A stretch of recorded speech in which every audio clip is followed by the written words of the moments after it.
ibadah Tuhan memuji dan memuliakan Tuhan, benar-benar fokus kepada Engkau Tuhan, dengan motivasi yang benar, bukan karena hanya sekedar rutinitas biasa saja Tuhan, tapi kami mau benar-benar datang kepada Tuhan, memuji dan memuliakan Engkau Tuhan. Terima kasih Tuhan, terima kasih Bapa. Dan saat ini kami buka ibadah kami pada pagi hari ini. Bagi rekan-rekan kami yang masih dalam perjalanan juga Tuhan jaga dan lindungi, tibakan di tempat ini dengan tidak kurang suatu apapun juga. Segala roh-roh yang tidak senang dengan pertemuan ibadah kami yang coba untuk mengganggu fokus kami, konsentrasi kami kepada Engkau Tuhan. Kami bersatu hati tolong hancurkan di dalam nama Tuhan Yesus, darah Yesus yang berkuasa. Terima kasih Tuhan, terima kasih Bapa. Kami mulaikan ibadah kami pada pagi hari ini dalam nama Tuhan Yesus kami berdoa. Haleluya, amin. Puji Tuhan. Ada sukacita? Ada sukacita? Mari kita akan memuji Tuhan. Mari tetap berdiri. Kita akan memuji dan memuliakan Tuhan. Kita akan pujian bangkit serukan nama Yesus.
Bukan takut apa ya, musuh aja gemetar asal kita benar-benar meyakini mengimani Yesus kita Raja di atas segala raja, dan Yesus kita, Yesus jalan kebenaran. Mari memuji Tuhan, Yesus jalan kebenaran.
kami pagi hari ini, agar Engkau berkenan dipermuliakan nama-Mu atas seluruh hidup kami.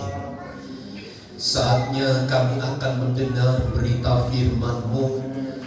Berikan hati yang baik kepada hati kami, supaya firman Tuhan yang kami dengar tertanam di dalam kehidupan kami, berbuah-buah untuk hormat kemuliaan bagi nama Tuhan. Pakailah hamba-Mu yang penuh keterbatasan dan kekurangan ini untuk menyampaikan maksud hati Tuhan kepada umat, kepada gereja, kepada kami semua. Dan kami siap diberkati oleh firman-Mu di dalam dan demi nama Yesus yang siap diberkati bersama, katakan amin. Amin. Silakan duduk Bapak Ibu Saudara sekalian. Salam.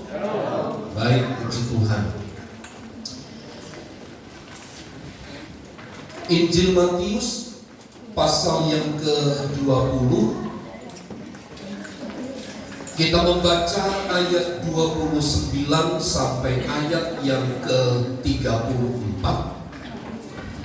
Kita akan membahas sedikit banyak tentang Yesus menyembuhkan 2 orang buta.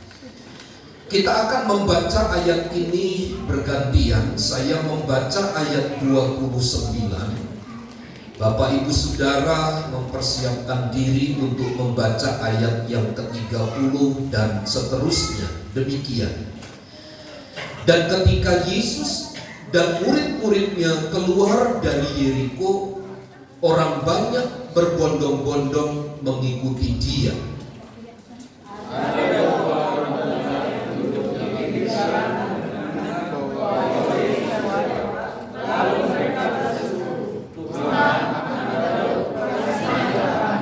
Tetapi orang banyak itu menegur mereka supaya mereka diam. Namun mereka makin keras berseru, katanya, "Tuhan, Anak Daud, kasihanilah kami." Lalu Yesus berhenti dan memanggil mereka. Dia berkata, "Apa yang kamu hendaki supaya aku berbuat bagimu?" Jawab mereka, "Tuhan, supaya mata kami dapat melihat."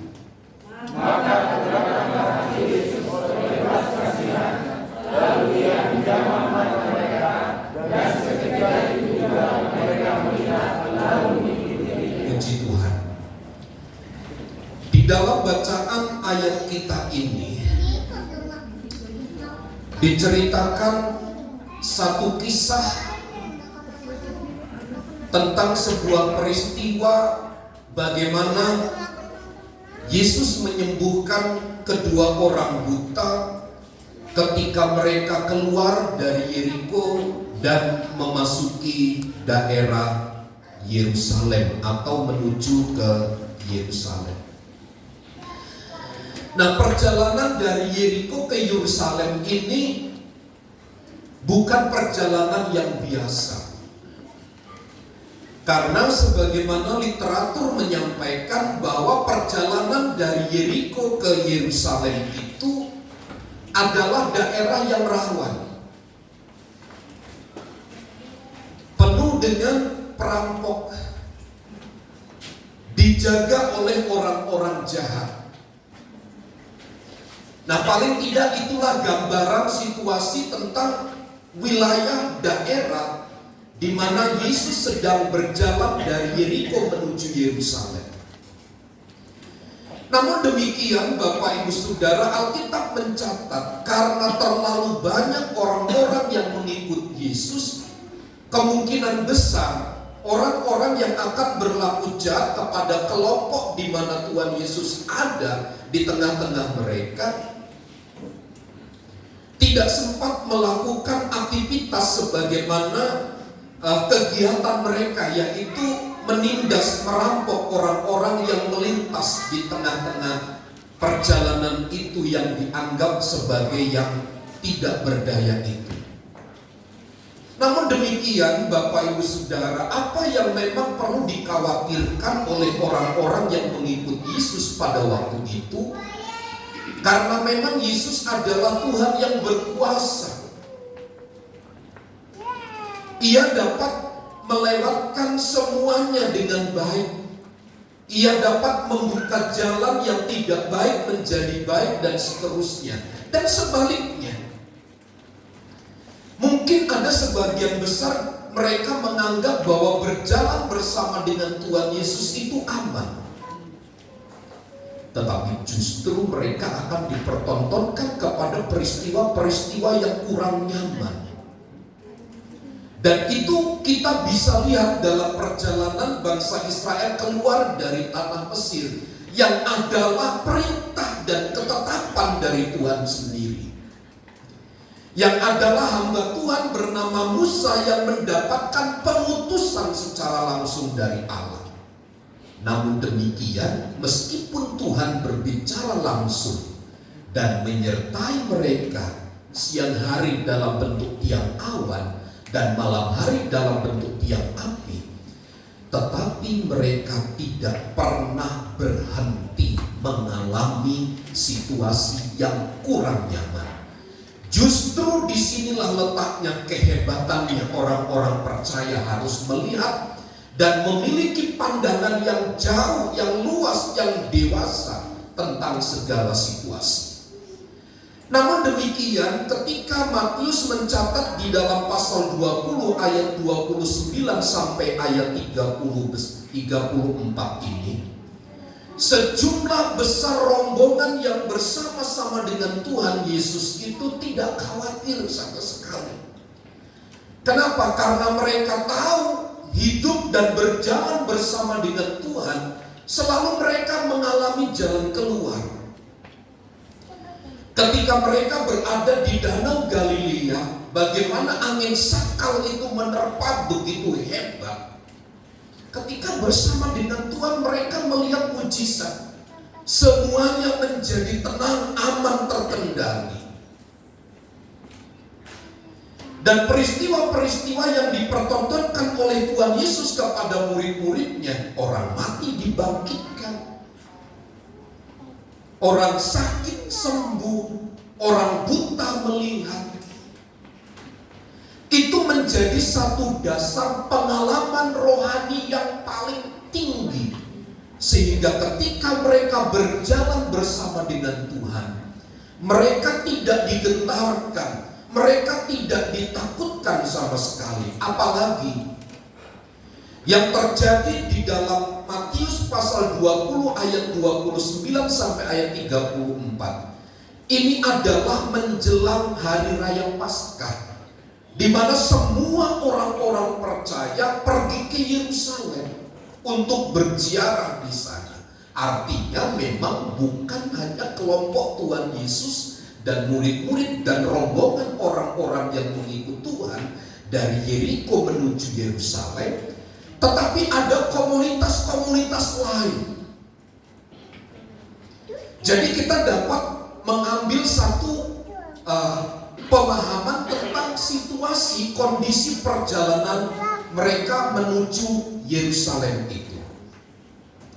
Nah, kita dipertontonkan di dalam ayat-ayat ini satu pribadi yang sudah terbentuk sedemikian hebat. Nah, terbentuknya dua pribadi yang hebat yang telah buta itu bukan karena mereka memang dalam situasi yang baik. Dalam beberapa literatur menyatakan kedua orang buta itu buta sejak lahir. Artinya memang dengan mata telanjang mereka tidak dapat melihat Tuhan. Tetapi mereka hanya mendengar cerita-cerita tentang Tuhan. Tentang bagaimana Yesus menyembuhkan orang sakit. Tentang bagaimana alam yang taat dan tunduk kepada kuasanya. Itu yang diperdengarkan. Itu yang didengar oleh telinga mereka. Dan apa yang didengar oleh kedua orang buta itu membentuk satu keyakinan, membentuk satu nilai yang begitu kuat kepada pribadi ini. Kenapa saya katakan mereka punya pribadi yang kuat? Kalau kita melihat Bapak Ibu Saudara, di dalam perjalanan perjumpaan dengan Tuhan Yesus itu, ada orang-orang yang selalu tidak suka.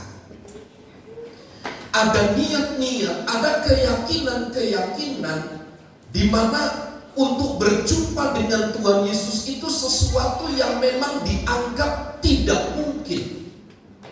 Karena sebagian murid menganggap bahwa tindakan itu sebagai tindakan yang tidak baik. Bagaimana mungkin Yesus akan melayani orang banyak, sementara 2 orang buta yang tidak terpandang, yang termarginalkan itu akan berjumpa dengan Tuhan. Itu sesuatu yang sulit untuk dipikirkan oleh para murid. Karena di dalam komunitas yang banyak itu juga bagaimana mungkin ia dapat berjumpa dengan Tuhan. Jadi selalu saja di tengah-tengah kerumunan orang-orang yang percaya, orang-orang yang punya kualitas tinggi terhadap pendengaran kepada firman Allah, selalu saja ada orang-orang yang tidak suka. Selalu saja ada pihak-pihak yang kemudian berusaha untuk menolak kebenaran yang dipegang oleh kedua orang buta itu. Tapi lihat pengalaman yang luar biasa tercatat di dalam ayat itu. Mereka berkata, Tuhan Anak Daud, kasihanilah kami. Tuhan Anak Daud, kasihanilah kami. Lihat Bapak Ibu Saudara, kedua orang buta itu hanya merindukan belas kasihan Tuhan. Ia hanya menginginkan tangan Tuhan itu terulur atas hidupnya. Beberapa bulan lalu saya sampaikan begini, mujizat itu tidak hanya kita sembuh dari sakit. Mujizat itu tidak hanya pada waktu kita mengalami kesulitan, Tuhan membuka jalan. Tapi saya mulai berpikir berbanding terbalik gitu dari pernyataan-pernyataan yang seringkali kita dengar. Bagi saya juga mujizat itu adalah kita tetap bertahan meskipun kita sakit. Kita tetap mengikut Tuhan meskipun situasinya sulit. Kita tetap eksis meskipun keadaan tidak mendukung kita. Gambaran ini ada kepada 2 orang buta itu. Ia harus mengalami intimidasi. Tetapi pernyataan Tuhan Anak Daud, kasihanilah kami, tidak pernah lepas dari mulut bibir mereka. Kenapa? Karena telah terbentuk seperti apa yang saya sampaikan tadi. Saya pernah sampaikan kan, waktu kecil kami ini diajar nyanyian sekolah minggu, menghafal nama-nama Alkitab. Nah, waktu saya duduk di S2 bersama Ibu Gembala, dari sekitar 20 sampai 25 orang, ujiannya gampang. Tuliskan nama Alkitab Perjanjian Lama sampai Perjanjian Baru. Semua orang meremehkan. Mereka selesai dulu gitu. Saya di tengah-tengah, saya kasih. Terakhir Pak dosen itu bilang, Pak Samuel maju ke depan, ambil bukunya. Saya satu-satu orang yang dikasih buku karena saya bisa menghafal Kejadian sampai Wahyu. Kapan itu saya terima? Pada waktu saya duduk di bangku sekolah minggu.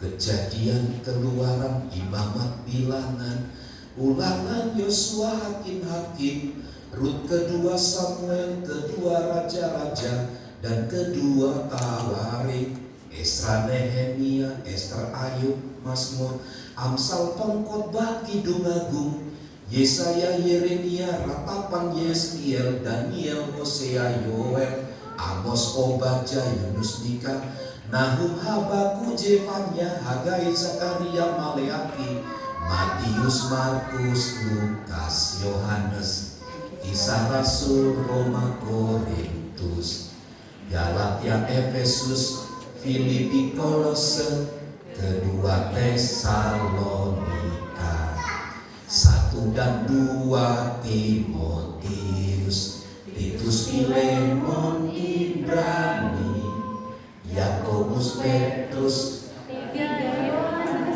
Yudas dan akhirnya Wahyu. Baik, Yudas dan akhirnya Wahyu hafal semua 100 nilai. Kapan itu saya terima? Pada waktu seperti anak-anak begini sih, Kerin gini, duduk mendengarkan cerita firman Tuhan diajari. Sampai saya umur 48 saya bisa. Sampai hari ini 50 tahun usia saya. Saya masih hafal. Saya yakin betul apa yang didengar oleh kedua orang buta itu. Tentang Yesus yang menyembuhkan. Tentang Yesus yang bisa membangkitkan orang mati itu. Terukir di kepalanya. Diingatannya begitu kuat. Sehingga itu menjadi iman, keyakinan yang kuat, yang tidak bisa digoyahkan. Karenanya Bapak Ibu Saudara, meskipun ketika ia ingin berjumpa dengan Tuhan, ada orang yang memarahi, ada orang yang menghambat. Itu bukan persoalan baginya, tetapi justru itu menjadi satu penunjuk jalan agar orang lain melihat betapa berkualitas kedua orang ini ketika ia membangun hidupnya berdasarkan pendengaran kepada firman Tuhan. Bapak Ibu Saudara, hari ini ya kita belajar dari ayat ini. Dua orang buta yang tidak melihat, tetapi hatinya begitu melihat tentang kekuasaan Tuhan. Tetapi ada orang-orang yang tidak buta, bisa melihat, tapi hatinya tertutup untuk kebenaran. Saya dengan Ibu Gembala punya teman olahraga setiap pagi. Gara-gara Ibu Gembala bilang begini, kok mau kami doakan? Hari ini tidak olahraga lagi dengan kami. Gara-gara mau didoakan tidak mau, menolak, ya sudah gitu kan. Mau didoakan karena dia sakit supaya dia sembuh, gak mau, ya sudah. Hari ini tidak olahraga bersama dengan kami. Biasanya kami bertiga olahraga terus putar di sini. Tapi karena persoalan itu, karena Ibu Gembala bilang kok mau saya doakan, saya belum siap, nanti aja. Sampai hari ini batang hidungnya saya tidak lihat lagi. Kenapa? Matanya melihat, tetapi hatinya tertutup, hatinya buta. Ini satu gambaran Bapak Ibu Saudara. Kalau saya coba lihat begini dulu, orang itu hatinya begitu terbuka, tersentuh, memiliki hati yang kuat. Tapi hari ini orang matanya tidak buta, tetapi hatinya tertutup untuk kebenaran. Dan saya coba menerka Bapak Ibu Saudara, pada akhirnya akhir zaman akan muncul tipe orang yang demikian. Matanya tidak buta, tetapi hatinya buta kepada kebenaran. Mereka menutup diri untuk kebenaran. Saudaraku yang terkasih di dalam Tuhan, betapa situasi ini riskan sebenarnya jika kita pikirkan dengan baik. Hanya karena uang 2.000 teman bisa dibunuh. Hanya karena seorang anak meminta motor kepada papanya karena papanya memang tidak punya uang untuk membeli motor. Papa mamanya dibunuh. Lihat Bapak Ibu Saudara, matanya melihat tapi hatinya buta. Hatinya buta.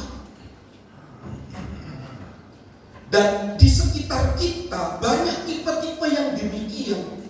Apakah memang mentalitas anak-anak Tuhan manusia akhir zaman akan seperti ini? Tergambar dari ayat 29 sampai ayat 34 ini. Secara fisik penuh keterbatasan dan kekurangan. Tetapi mereka yang sempurna menutup hati mereka untuk kebenaran. Bapak Ibu Saudara, kita punya bonsai di rumah ya, itu kan kelihatan bagus. Bahkan ada perlombaan di mana-mana bonsai tanaman bagus. Dan nilainya bukan ratusan juta sampai miliaran, saya lihat, saya baca. Yang terakhir itu yang mulai booming dari Cina, itu adalah fosil. Kayu-kayu fosil itu lalu dibentuk, dilobangi, lalu dibuat ada pohon tersendiri dimasukkan gitu. Jadi supaya nanti dari batang fosil itu keluar pohon-pohon baru. Nah itu yang mulai booming di Cina. Saya lihat di media sosial. Tapi Bapak Ibu Saudara, memang barang begitu dilihat baik.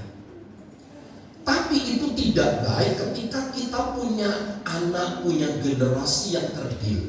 Kita kan nggak mau.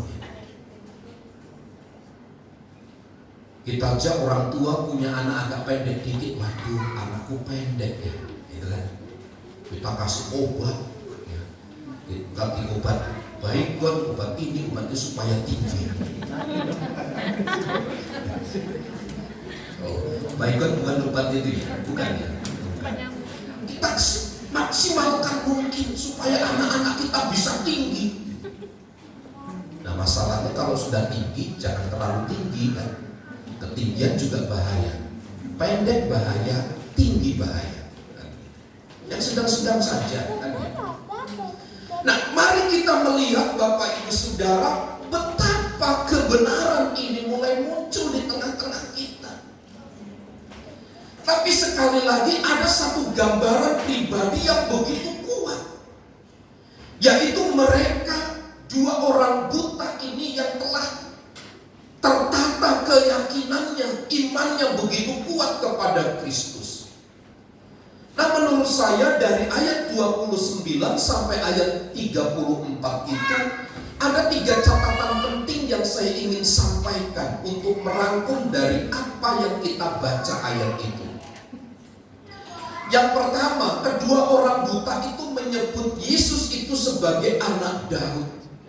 Anak Daud, kasihanilah aku. Anak Daud, kasihanilah kami.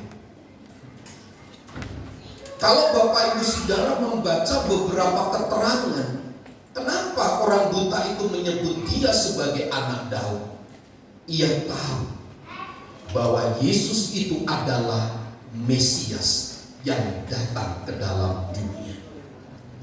Yang dimaksud Mesias bukan melepaskan mereka dari jajahan, bukan melepaskan mereka dari jajahan orang-orang yang sedang menjajah pada waktu itu.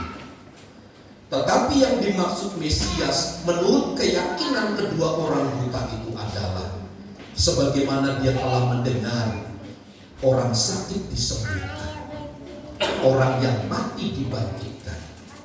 Begitu jugalah keyakinannya ketika berkata, Yesus anak Daud, kasihanilah kami.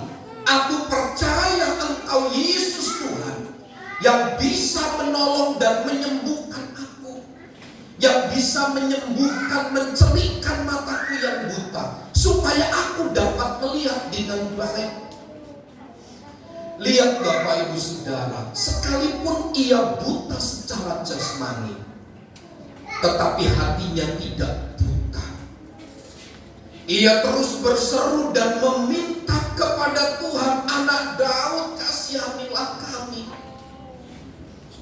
Ia tahu persis bahwa Yesus itu adalah Mesias. Bapak Ibu Saudara, saya percaya begini, ketika kita mengenal Tuhan dengan baik, segala hambatan dan rintangan akan kita atasi, akan kita kita lalui dengan baik. Kalau pemahaman dan pengertian kita hanya sebatas pengertian yang dangkal, ketika kita berhadapan dengan kesulitan, seiring dengan kesulitan yang berjalan itu pula luntur keyakinan dan iman kita. Karenanya Bapak Ibu Saudara, penting kita belajar dari kedua orang buta itu, yang meskipun matanya tidak melihat, tetapi hatinya yang dibukakan untuk melihat jalan dan rencana Tuhan. Ia tidak menghiraukan kesulitan yang ada di depannya. Ia tidak memikirkan hambatan-hambatan yang menghalangi perjumpaannya dengan Tuhan. Termasuk orang-orang yang berkuasa pada waktu itu. Termasuk orang-orang yang ada di lingkaran Tuhan Yesus menolak keberadaannya. Namun demikian, sekali lagi saya ingin katakan bahwa kualitas kedua orang buta ini berbeda. Dan inilah yang penting menjadi catatan bagi kita bersama, bahwa meskipun matanya buta, tetapi hatinya tetap terbuka untuk melihat kuasa dan kemuliaan Tuhan yang kemudian akan dinyatakan atas dirinya. Melihat peristiwa ini, Bapak Ibu Saudara, kenapa dia begitu gigih untuk berjumpa dengan Tuhan? Lihat peristiwa-peristiwa yang mirip dengan peristiwa itu. Seorang wanita yang mendarah 15 tahun, 12 tahun, dia dianggap najis karena ada keputusan budaya pada waktu itu. Dia dianggap najis. Bagaimana mungkin bisa bertemu dengan Tuhan Yesus? Apa yang dia katakan? Asal aku jamah jumbai jubahnya, aku pasti sembuh. Dan masih banyak peristiwa-peristiwa yang lain yang menunjukkan jalan seperti ini. Jadi imannya lah yang bekerja lebih dahulu, yang menyembuhkan dirinya itu. Keyakinannya lah yang kemudian menentukan seberapa ia mendapatkan jalan keluar dari persoalan yang ia alami. Saudaraku yang terkasih di dalam Tuhan, hari ini kita tidak bisa berjalan hanya mempergunakan mata lahiriah kita saja. Tapi kita harus lebih banyak mempergunakan hati ini, mata hati ini, keyakinan iman kita kepada Tuhan. Karena apa? Apa yang kita lihat dengan mata telanjang kita ini, dalam hitungan detik bisa cepat mengalami perubahan. Bisa cepat mengalami perubahan-perubahan. Rasanya kemarin mode ini muncul, beberapa waktu kemudian sudah ganti model yang lain. Dan perkembangan dari pemahaman-pemahaman juga mengalami perubahan. Nah, disinilah pentingnya sebagai anak-anak Tuhan. Kita tidak hanya mempergunakan, berjalan itu mempergunakan mata jasmania kita, tapi juga berjalan berdasarkan keyakinan dan iman itu. Lalu yang kedua, catatan saya menulis begini: orang-orang yang kelihatannya ikut Tuhan Yesus itu, yang secara spontan memarahi kedua orang buta itu, menegur. Ini kan menunjukkan satu kualitas yang rendahan, Bapak Ibu. Ada orang-orang yang mau datang kepada Tuhan dengan segala keterbatasan, mereka halangi. Dulu di dalam gereja kita, pada waktu zaman gereja-gereja di Bom itu, ada seorang bapak yang tidak kami kenal masuk ke dalam gereja ini. Dan dia membawa tas. Ada yang ingat? Itu di rumah Bu Lili waktu itu gereja sedang dibangun ya Bu Lili ya. Beberapa siapa yang bisikin saya, oh itu ada orang baru bawa tas. Jangan-jangan bom gitu. Jangan-jangan bom. Bajunya lusuh Bapak Ibu, bajunya lusuh, terus datang beribadah itu rasanya nggak seperti yang lain lah begitu. Bawa tentengan, bawa koper gitu.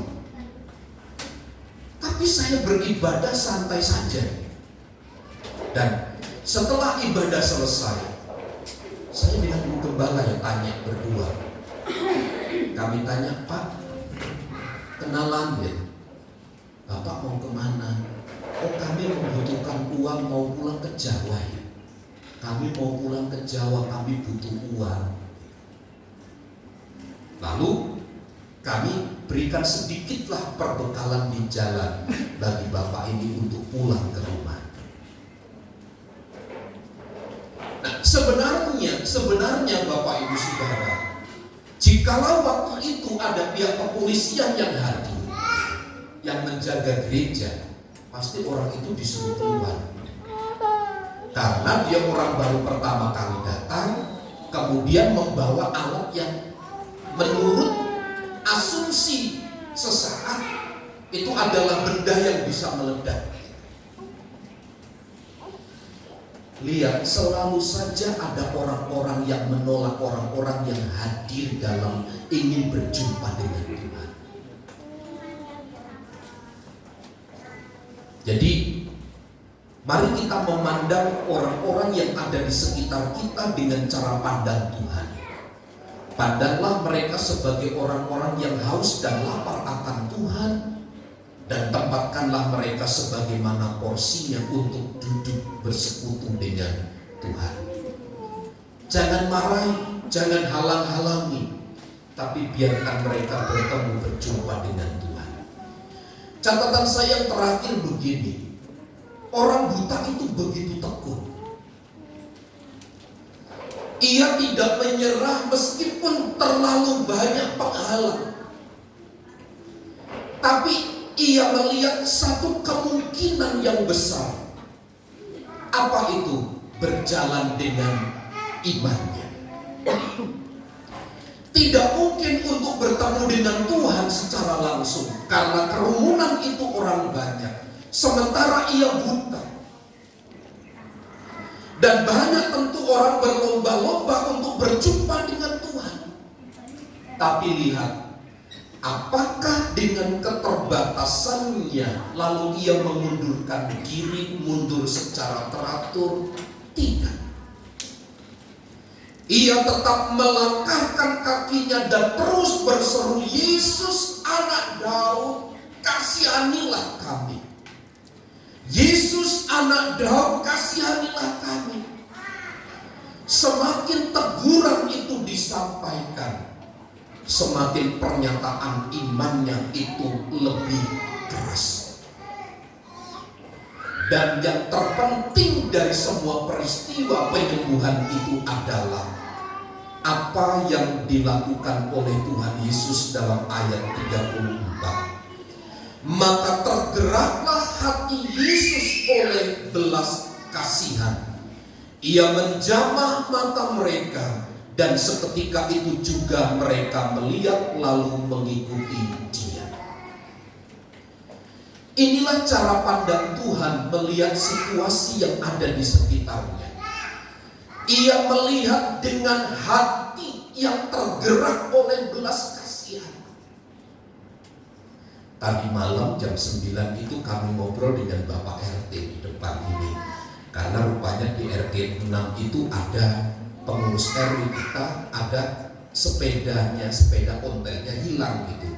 Sekitar jam 12 sampai jam 1 hari Sabtu waktu Bapak Husin itu di bawah pohon mangga. Jadi mereka pikir lari lewat sini. Tadi malam tanya, Pak, itu tolong dong kameranya, CCTV-nya, lihat siapa tahu hari Sabtu itu ada orang naik sepeda.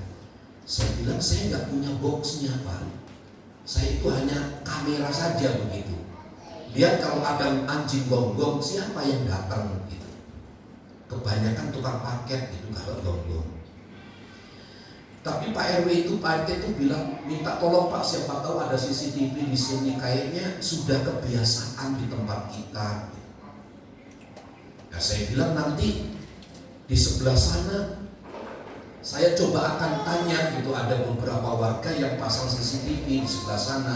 Nanti coba saya tanya Pak, siapa tahu dia punya boxnya, alat perekamnya, supaya paling tidak tahu peristiwa ada nggak lewat sini. Nah, saya coba melihat begini dengan peristiwa ini, Bapak Ibu Saudara, bahwa orang itu tidak mau menyerah untuk melakukan satu kejahatan ini.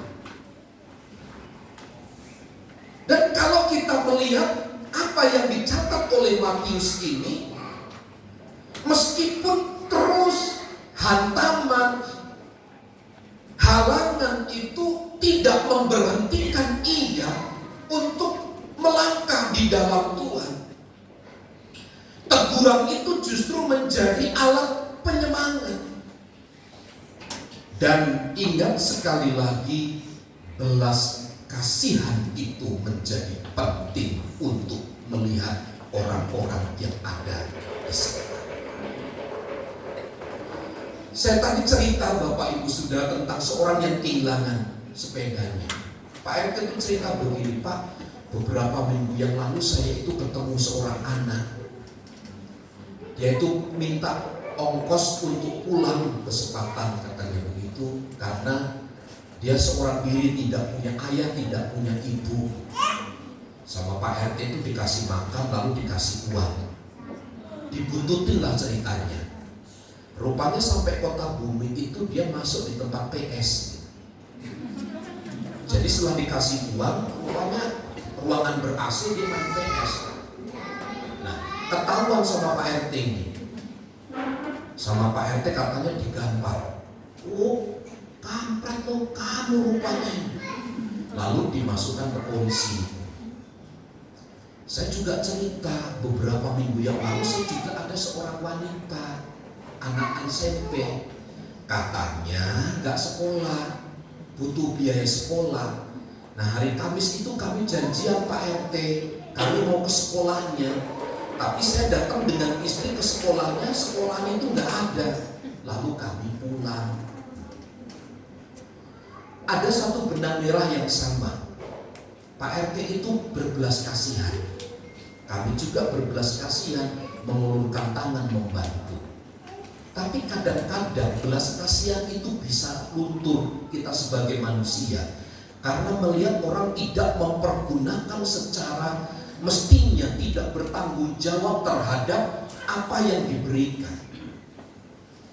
Nah, Bapak Ibu Saudara, seharusnya kita meneladani apa yang Tuhan beri bagi kita. Selalu tergerak oleh belas kasihan dan menyembuhkan orang yang buta. Inilah catatan penting menurut saya yang harus kita perhatikan, bahwa Tuhan menunjukkan kepeduliannya kepada mereka yang tidak berdaya, kepada mereka yang sedang mengalami kesulitan. Tuhan itu mendengar, Tuhan itu melihat, Tuhan itu pasti menjawab. Persoalannya kan tinggal kapan waktunya. Ini kan menjadi persoalan bagi kita sebagai manusia. Tapi yang pasti Tuhan akan menyediakan. Tuhan menyediakan pertolongannya kepada kita. Belas kasihan Tuhan jugalah sampai ia harus ada di atas kayu salib, melihat kita yang berdosa. Yesus yang mati di atas kayu salib adalah karena belas kasihan memandang jiwa-jiwa. Dan ini harus menjadi perhatian kita bersama. kita hidup baik hari ini karena Yesus yang berbelas kasihan dan mati di atas kayu salib bagi kita semua. Tuhan Yesus memberkati. Saya mengundang tim musik untuk maju ke depan. Mari kita menyanyikan satu pujian kepada Tuhan dan kita mempersiapkan diri untuk masuk di dalam sakramen perjamuan kudus. Telah kulihat bukti kasih-Mu, kita menyanyikan pujian ini kepada Tuhan. Haleluya, syukur bagi Tuhan.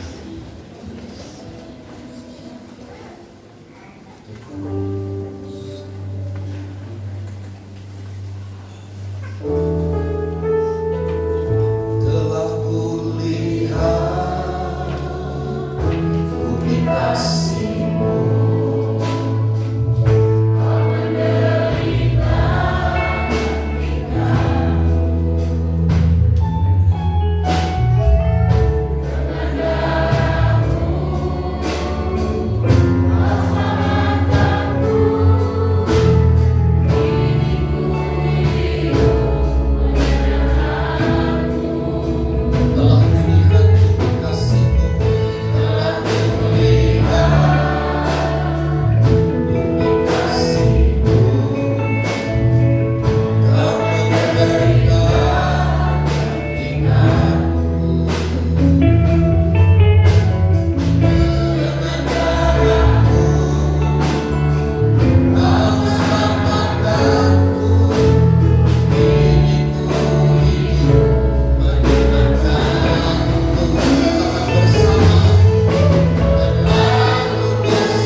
kita bisa hidup di dalam keadaan yang baik, kita bisa memiliki segala sesuatu, punya keluarga yang baik, semua oleh karena belas kasihan Tuhan.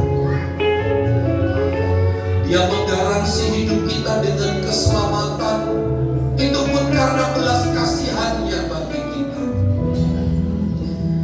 Dan biarlah belas kasihan itu ada di dalam hidup kita setiap saat kita mengingat akan perbuatan-perbuatan ajaib Tuhan, di mana kematian-Nya di kayu salib adalah kematian untuk menggantikan segala kesalahan dan pelanggaran kita.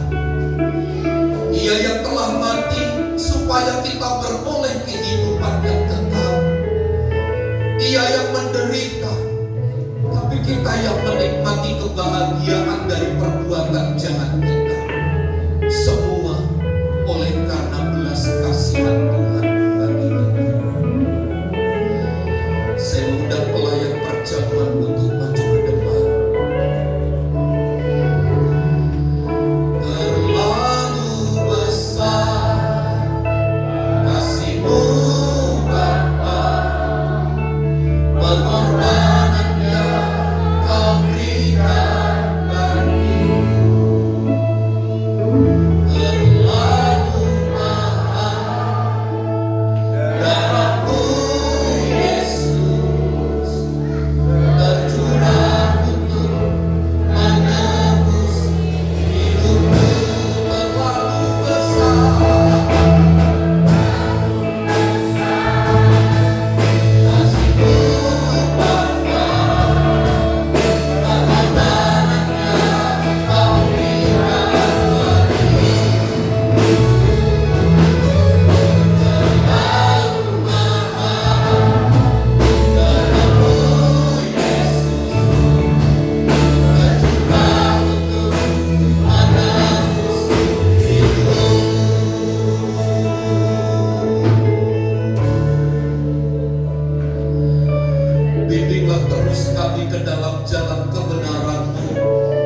akan mempersiapkan diri untuk makan sehidangan dengan Tuhan, menikmati perjamuan kudus, persekutuan yang sungguh dengan Tuhan melalui tubuh dan darah Tuhan. Kiranya apa yang kami lakukan ini menjadi satu pengingat, menjadi satu peringatan bagi kami bersama, bahwa Engkau yang telah mati di kayu salib, kematian-Mu adalah untuk dan demi keselamatan jiwa kami. Karenanya sebentar kami akan mengambil dengan iman, meminum dengan iman, bahwa tubuh darah Tuhan adalah kekuatan kami, adalah yang sanggup mengubahkan segala sesuatu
di tangan kanan.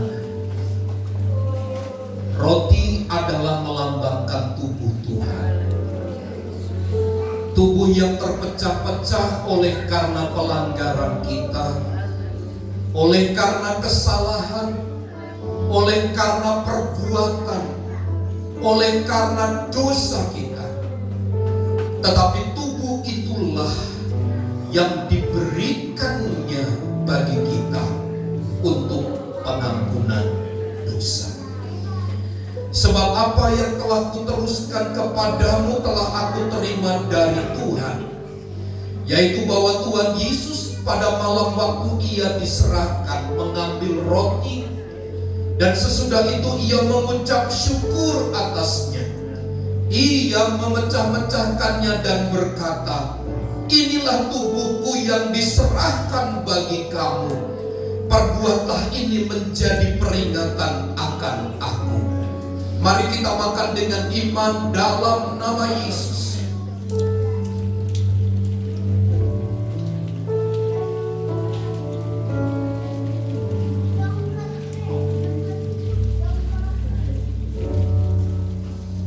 Haleluya, haleluya. Angkat cawan di tangan kananmu. Cawan yang berisi air anggur adalah melambangkan darah Tuhan. Darah yang mengalir oleh karena dera dan aniaya itu. Darah yang mengalir yang keluar dari tubuhnya adalah darah yang suci, darah yang tidak ternilai harganya. Darah itulah yang menebus dan menyucikan kita, sehingga kita menjadi pribadi yang layak di hadapannya. Demikian juga ia mengambil cawan sesudah makan lalu berkata, "Cawan ini adalah perjanjian baru yang dimeteraikan oleh darahku. Perbuatlah ini setiap kali kamu meminumnya menjadi peringatan akan aku. Sebab setiap kali kamu makan roti dan minum cawan ini, kamu memberitakan kematian Tuhan sampai ia datang." Mari kita minum dengan iman dalam nama Yesus. Haleluya, terpujilah nama Tuhan. Ucapkan syukur kepada Tuhan buat perbuatannya yang ajaib, buat belas kasihannya yang selalu dicurahkan bagi kita.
belas kasihan-Mu.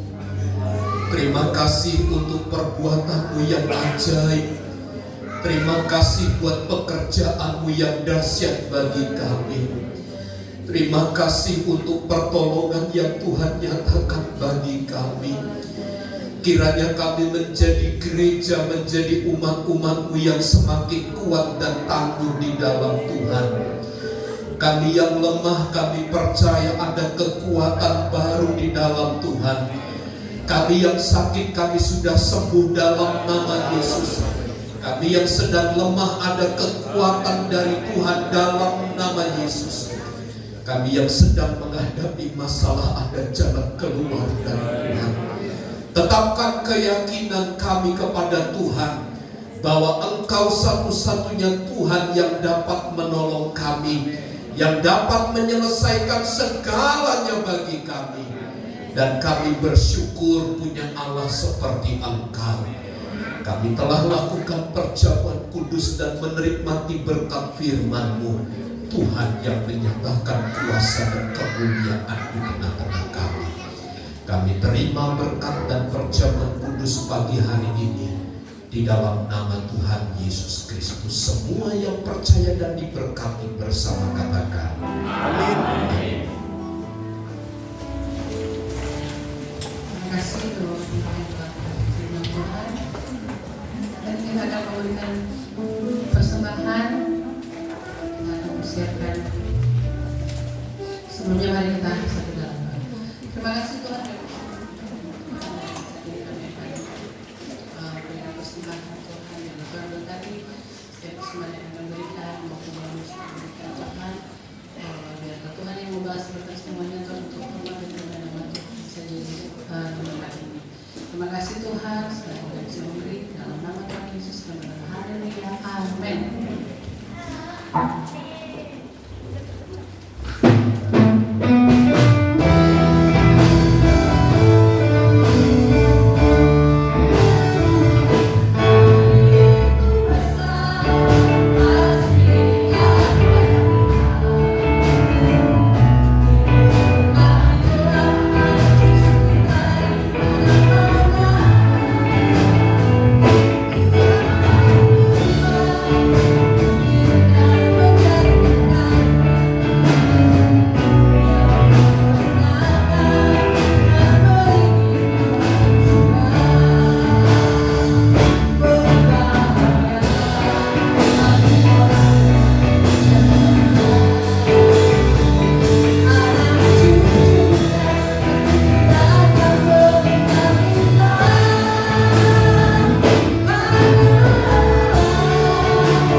Selamat ulang tahun kepada Ibu Oni Suryani tanggal 1.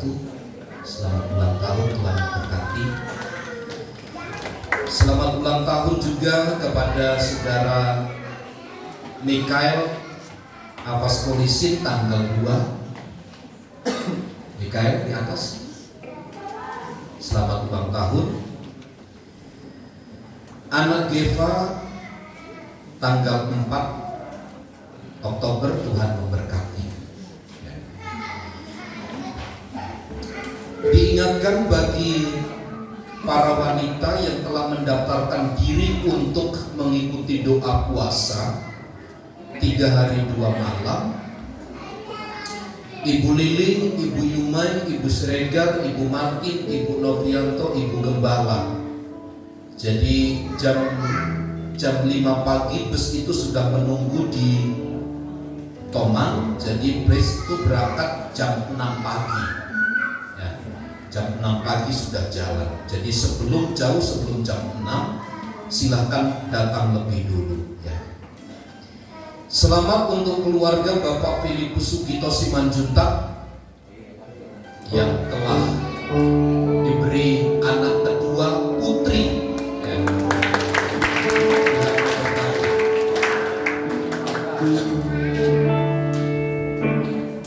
Itu seminggu yang lalu ya.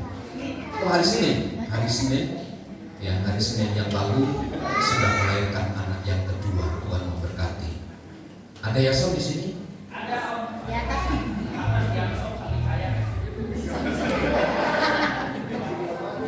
Turun Yason sama istrinya maju ke depan.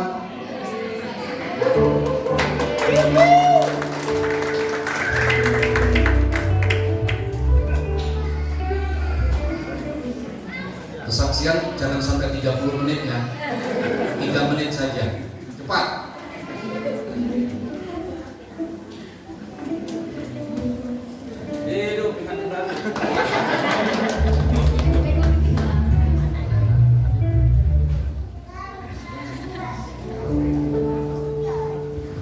Shalom saudara-saudara. Ya, puji nama Tuhan, hari ini kita bisa bertemu di tempat ini, berkumpul untuk memuji nama Tuhan. Semua karena anugerah Tuhan, amin. Oke. Apa ya? Saya berterima kasih untuk jemaat-jemaat semua yang sudah mendoakan dan mendukung kami. Kemarin sudah diberlangsungkan pemberkatan nikah, jadi saya sama Seri sudah menikah.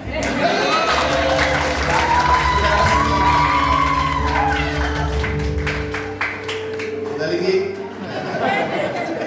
ini nih istri saya Bugalinggi. Nanti dia saya bisa jawab pertanyaan Bugalinggi, karena Bugalinggi itu setiap minggu selalu nanya, pacarmu mana Son? Mana pacarku Son? Sama ini aja, sama ini aja. Saya Bugalinggi, kalau enggak Bu Simanjuntak. Nah sekarang ini nih Bu, nih udah ada nyata, udah resmi ya. Saya juga mengucapkan maaf yang sebesar-besarnya karena acara kemarin itu memang terbatas, jadi tidak bisa mengundang seluruh jemaat yang ada di sini, hanya beberapa saja untuk anggaplah kayak jadi saksi begitu, karena memang terbatas dan lagian di sana nggak ada babinya.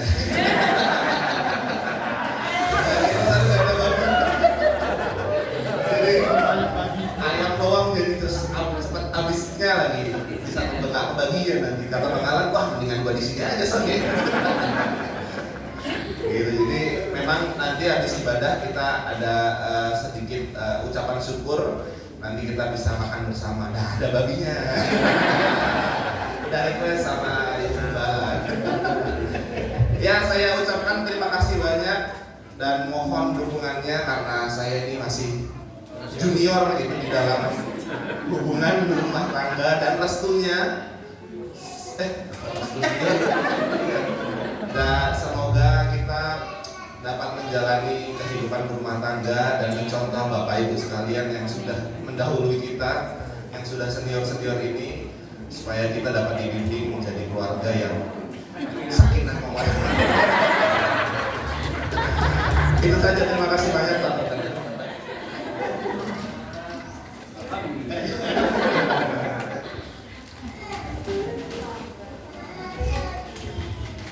Ada kenang-kenangan panci dari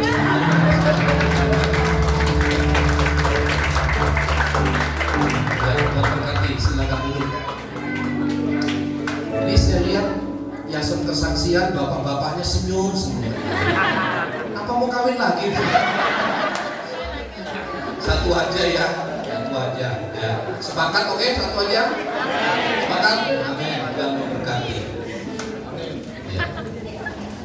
Itu saja pengumuman yang disampaikan. Saya mengundang kita sekalian berdiri, kita akhiri ibadah kita di dalam doa. Pujian, hormat, syukur kami persembahkan kepadamu Tuhan. Engkau yang telah memungkinkan kami bersekutu dan beribadah pagi hari ini dengan baik. Adalah sukacita kami terbesar manakala kami bisa mengalami perjumpaan pribadi dengan Tuhan, dan kami bisa mengenal kasih-Mu dengan sempurna. Berkatilah rumah tangga, berkatilah keluarga kami, berkati usaha pekerjaan kami. Tuhan, beri sehat, beri kuat bagi tubuh jasmaniah kami untuk kami dapat memuliakan nama-Mu. Kami berdoa bagi Ibu Oni, Saudara Mikael, anak kami Geva yang berulang tahun. Secara pribadi turunlah berkat-Mu atas mereka. Tuhan lawan, Tuhan berkati mereka dengan kuasa Tuhan. Tuhan juga memberkati jemaat-jemaat Tuhan yang sakit. Hamba berdoa pulihkan Bapak Sitanggang, pulihkan dengan sempurna Bapak Rudi Omung Bonar, anak kami Geva. Kami berdoa buat anak kami Kaleb, pulihkan dengan sempurna dalam nama Yesus. Tuhan yang menyembuhkan mereka sekalian. Kami turut bersukacita untuk anak kedua yang Tuhan percayakan kepada Bapak Filipus. Tuhan berkati anak, Tuhan juga berkati ibu. Nama Tuhan ditinggikan. Kami berdoa biarlah pertolongan, berkat dan kemurahan Tuhan menyertai kami sekalian. Berkati keluarga baru di mana Bapak Yason dan Ibu Seli telah menjadi satu. Tuhan berkati keluarga mereka. Dan makan minum yang tersedia bagi kami, sucikan, kuduskan menjadi kekuatan kesehatan bagi tubuh kami. Berkatilah bangsa dan negara kami dari pusat sampai daerah. Gereja-gereja Tuhan dimanapun berada, gereja Tuhan di tempat ini. Kau bekerja menurut cara dan waktu untuk perluasan tempat ibadah. Persembahan-persembahan yang telah kami kembalikan kepada Tuhan, kami sadar semua oleh karena Tuhan, semua oleh karena belas kasih Tuhan. Maka kami kembalikan dengan ucapan syukur, baik persembahan kasih, persembahan persepuluhan kami. Tuhan yang memberkati. Kemuliaan dan hormat bagi Tuhan. Di dalam dan demi nama Yesus kami berdoa. Mari saudaraku, angkat tanganmu, arahkanlah pandangan hatimu kepada Tuhan dan terimalah berkat Tuhan. Tuhan memberkati dan melindungi engkau. Tuhan menyinari engkau dengan wajah-Nya dan memberi engkau kasih karunia. Tuhan menghadapkan wajah-Nya kepadamu dan memberi engkau damai sejahtera. Kiranya kasih karunia dari Allah Bapa, cinta dan kasih sayang dari Tuhan Yesus Kristus, serta persekutuan, penghiburan dan kekuatan dari Allah Roh Kudus yang menyertai dan memberkati hidup kita saat ini dan sampai selama-lamanya. Kami terima segala berkat Tuhan di dalam nama Tuhan Yesus Kristus. Kita semua yang percaya dan diberkati bersama katakan amin. Bapak, terima kasih.